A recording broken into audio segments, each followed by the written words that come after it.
एक बहुत ही गरीब आदमी होता है जिसके घर में चार बेटियां शादी योग्य हो जाती है।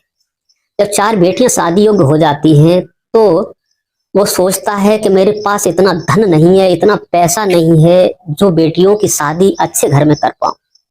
लेकिन कहते हैं कि गरीबी में जो खास होते हैं वो भी नहीं पूछते हैं। गरीबी किसी भी हद की चीज नहीं है, लेकिन गरीब के पास चरित्र होता है, उसके पास सम्मान होता है, उसके पास इज्जत होती है।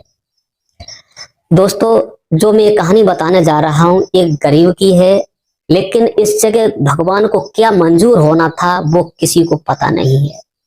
आइए कहानी सुनाते हैं। नमस्कार, मैं हूँ प्रेम यादव। कहानी अच्छी लगे तो लाइक कमेंट शेयर करना ना भूले। और कहानी आगे बड़ी ही इंटरेस्टिंग होने वाली है। कहानी को एक बार अवश्य सुनिए। तो जिनका नाम होता है गोपीचंद, ये नखलऊ के रहने वाले होते हैं। इनके यहाँ चार बेटियां होती हैं, गांव लगा होता है पड़ोस में। तो ये खेतों में काम करने जाते हैं तो 250-300 रुपए मिलते हैं। बेटी चार हैं, खाने पीने की ही व्यवस्था हो पाती है। उन्होंने सोचा कि अब घर में रहकर क्या करेंगे। एक गांव के ही ठेकेदार हैं, वो चेन्नई में कोई काम करते हैं, ठेका लेते हैं, तो उनके साथ जाया जाए तो वहां कुछ पैसा मिल जाएगा, इकट्ठा हो जाएगा। 1-2 साल में, 1 साल में लौट के आएंगे तो बेटी का विवाह कर दें। अपनी पत्नी से कहा बेटियों के साथ रहना है, क्यों कोई बेटा है नहीं है, आपको इज्जत संभाल के रखनी है, और हम ठेकेदार के साथ नौकरी के लिए जाते हैं। लेकिन भगवान को जो मंजूर है वही तो होना होता है। अब वो गरीब गोपी उस ठेकेदार के साथ चेन्नई चला जाता है। जब चेन्नई जाकर के ठेकेदार ने नौकरी लगवाई, काम धाम अच्छा लगवा दिया। अच्छा लगवाने के बाद अच्छी नौकरी पगार भी देते थे। देने के बाद दोस्तों होता यह है कि अकस्मात एक दिन उनका ग्राइंडर में हाथ चला जाता है और वो हाथ कट जाता है। हाथ कट जाता है, लेकिन ठेकेदार ने पैसा जो कंपनी की तरफ से मिलता था उससे उनका इलाज करवाया, हाथ कट गया।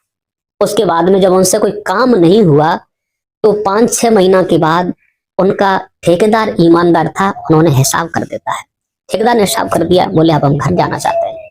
वो वहां से मानसिक संतुलन बिगड़ जाता है जब आदमी का, तो माइंड काम नहीं करता, क्योंकि चिंता उस बात की थी कि पैसा पैदा करने गए लेकिन हाथ कट गया।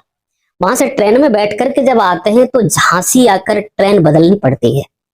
तो झांसी आकर ट्रेन बदलने के बदौलत वो नखलऊ वाली ट्रेन में न बैठकर वो दिल्ली चले जाते हैं।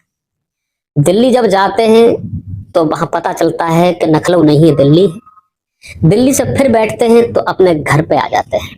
घर पे जब आते हैं, बेटियां पत्नी जब मिलती है तो पिता का हाथ देखती है तो बेटी सब रोने लगती है। पिता कुछ पैसे इकट्ठे करके ले गया था, कुछ दवा में खर्च हो गए थे, कुछ खर्चा भी हो गया था। अब उन्होंने विचार किया कि बड़ी बेटी का विवाह पहले करेंगे। उस बेटी का नाम था निधि। तो किसी ने बताया कि मेरे साथ चलो, पड़ोस में एक गांव है 7-8 किलोमीटर, वहां पर एक अच्छा आदमी है, हो सकता है कि वहां शादी आपकी फिट हो जाएगी। तो गरीब आदमी उसके साथ चल पड़ता है। बोले ठीक है भैया, अगर आपकी बात बन जाए तो ठीक, चल पड़ते हैं। जाते हैं और उस आदमी से कहा जाता है कि चार बेटियां, इनके पास है कुछ नहीं, तुम्हारी जो खातिरदारी होगी, जैसा भी होगा, दहेज के लिए मत आप कुछ कहना, शादी कर लो। लेकिन तब तो वो आदमी कहता है कि हाँ, मेरे बेटे के विवाह में 2 लाख रुपए मिल रहे थे, 3 लाख रुपए मिल रहे थे, लेकिन ठीक है, देखा जाएगा, जो इनसे बने वो कर देना। लेकिन उस समय तो कह दिया। बारात की तैयारियां होती हैं, बारात की सब कुछ आने जाने की व्यवस्था की जाती है, जैसा उस गरीब से बनता है। गरीब से जब बनता है जैसा कुछ किया जाता है, लेकिन जो भी द्वार आचार जो होता है वो सब उसने कहा घर पे ही कर लेते हैं। बोले ठीक है, बारात आ जाएगी, सब घर पे ही हो जाएगा, वही जो कुछ देना लेना सब सब कुछ कर लेना। लेकिन गरीब ने बढ़िया से व्यवस्था करवाई। बढ़िया व्यवस्था करवाने के बाद बारात को बुलाया गया, बारात का सत्कार हुआ। और उसके बाद में जब दरवाजा होता है तो दूल्हा जब आता है तो समधी कहने लगा, दहेज जो मैंने बताया था कि मेरे बेटे को 2-3 लाख रुपए शादी में मिल रहे हैं, मैंने आपसे पहले ही कहा था। गरीब को जब कहा तो उसके पास लाख क्या 10 रुपए नहीं थे उसके पास। अब वो कहां से व्यवस्था करे। बोले साहब ऐसी बात तो नहीं हुई थी, लेकिन वो धन का लोभी आदमी कहता है मेरे बेटे के 50 विवाह आ रहे थे, मैं तो कहीं से कर लेता, लेकिन तुमने ही तो कहा था कि जैसा होगा सब कुछ देखा जाएगा। मैंने पहले ही कहा था, मेरे बेटे के 2-3 लाख रुपए मिल रहे हैं, मैं ऐसी शादी हरगिज करना नहीं चाहता। अब बारात द्वार पे है, दरवाजे की तैयारी है, लेकिन वो जो आदमी होता है पैसे का लालची अपने लड़का और बारात को लेके वहां से भाग जाता है, बारात वहां से भगा ले जाता है। बारात जब चली जाती है उस गरीब की द्वार से लौट करके एक पैसे के पीछे, तो उसकी लड़की निधि को मालूम पड़ता है कि मेरे द्वार से मेरी बारात लौट करके जा रही है, क्या ये बारात जाएगी या मेरा जनाजा जाएगा। लड़की उस समय तो कुछ नहीं कहती, अपने लाल जोड़े में लाल साड़ी में श्रृंगार किए हुए बैठी थी। वो आधी रात को उठती है, पड़ोस में ही एक बगीचा था, रस्सी उठाती है, रस्सी उठाने के बाद अपनी फांसी लगाकर आत्महत्या उस पेड़ से कर लेती है। जब दुल्हन को सुबह देखा जाता है कि वो लड़की है कहाँ, तो एक पेड़ से लटकी हुई होती है दोस्तों। जब वो लटकी हुई होती है, उसकी माँ जब सुनती है तो माँ भागती है, एक कुआं में गिर जाती है और वो भी मर जाती है। दोस्तों, गरीबी के चलते उस पैसे के लोभी ने एक घर में दो मातम पसरवा दिए। पहले बेटी ने हत्या की, फिर माँ ने हत्या की। वो गरीब आज कहीं का नहीं रहा। दोस्तों, गरीबी में कोई किसी को नहीं पूछता। पैसे के चक्कर में कहते हैं कि समान से ही कीजिए बैर भाव और प्रीत, बराबर कैसे ही झगड़ा करना चाहिए, बराबर कैसे ही सब कुछ बैठक करनी चाहिए। बड़े के पास बैठोगे तो बड़ी बातें करेगा, तुम्हारे पास 2 रुपए नहीं, तो कभी भी बड़े के पास तुम्हें सम्मान नहीं मिल सकता, गरीब के पास सम्मान मिलता है।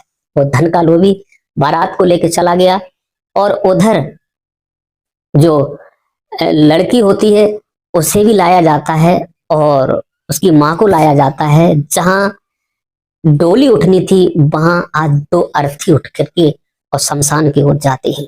दोस्तों, ये कहानी एक दहेज और गरीबी की है। दहेज के पीछे लोग न जाने क्या क्या करते हैं। 2 रुपए ना मिले, उन्हें लड़की के चरित्र से कोई मतलब नहीं है, उन्हें केवल पैसा के चरित्र से मतलब है। दोस्तों, पैसा सब कुछ नहीं हो सकता। पैसा से आप कलम ले सकते हैं मगर लेख नहीं मिल सकता। पैसा से पुस्तकें खरीद सकते हो मगर आपको ज्ञान नहीं मिल सकता। पैसा से आप पत्नी खरीद सकते हो लेकिन धर्म पत्नी नहीं मिल सकती। पैसा से बिस्तर खरीद सकते हो मगर नींद नहीं मिल सकती। पैसा से भोजन ले सकते हो लेकिन भूख नहीं मिल सकती। पैसा अपनी जगह, सब कुछ पैसा ही नहीं है दोस्तों। पैसा के पीछे लोग पड़े हुए हैं। इसलिए मैंने जो ये कहानी हमें मिली थी मैंने वही आपको सुनाई है। ये नकलों की हकीकत कहानी है। और जो मैं बता रहा हूं कि दहेज के लालच में लोग दुर्दशा अपना घर बिगड़वाते हैं, लड़कियों का घर बिगड़ जाता है, क्योंकि तुम्हारे जो मिलता है उसी में सम्मान कर लेना चाहिए, आपकी बेटी है। लेकिन बड़े बड़े लोग इस चीज को नहीं मानते हैं। इस एक गरीब की मैंने कहानी जो आपको सुनाई है। अगर आपको कहानी हमारी कैसी लगी, लाइक कमेंट शेयर करना जरूर और हमें बताना कमेंट में, क्योंकि इस कहानी को सुनाकर किसी का दिल दुखाना नहीं है, किसी को परेशान करना नहीं है, किसी को टॉर्चर करना नहीं है, केवल आप लोगों को जागरूक और सचेत करना है। ऐसी ही कहानियां सुनने के लिए हमारे चैनल पर बने रहिए। नमस्कार, जय हिंद, जय भारत। मिलते हैं नेक्स्ट वीडियो में।